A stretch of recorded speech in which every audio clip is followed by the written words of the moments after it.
Ils ont répondu présents dès le début de la matinée et l'attendent par centaines, puis par milliers.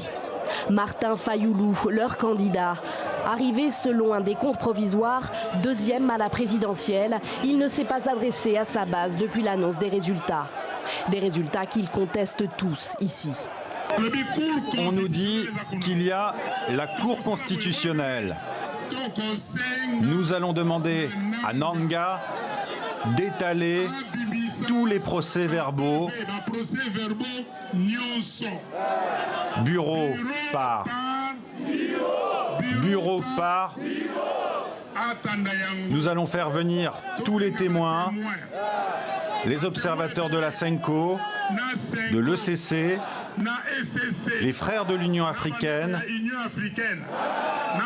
de l'Union européenne, de la SADC, de la CIRGL, de la CEAC, de la société civile, des mouvements citoyens.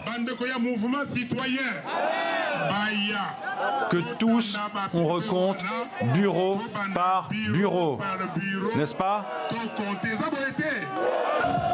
User de la voie légale, saisir la Cour constitutionnelle que tous ici considèrent comme acquise au pouvoir. Martin Fayoulou a su convaincre. Selon le décompte de la Mouka, il a obtenu 8 millions de voix, soit 61,5% des suffrages. Ce serait 3 fois plus qu'Étienne Tshisekedi, pourtant proclamé vainqueur par la commission électorale jeudi. Alors ce que Martin Fayoulou demande à la Cour constitutionnelle, ce n'est pas l'annulation des résultats du scrutin, car il sait que cette option permettrait au président sortant, Joseph Kabila, de se maintenir au pouvoir. Non, ce qu'il attend, c'est qu'elle présente le comptage précis des voix. Le recours doit être déposé samedi matin. Cette initiative suffira-t-elle à faire retomber la tension dans le pays?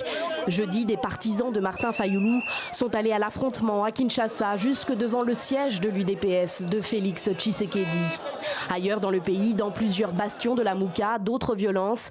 À Kisangani, au nord-est, et à Kikwit, à 500 km à l'est de Kinshasa, des échauffourées avec les forces de l'ordre auraient fait au moins 5 morts.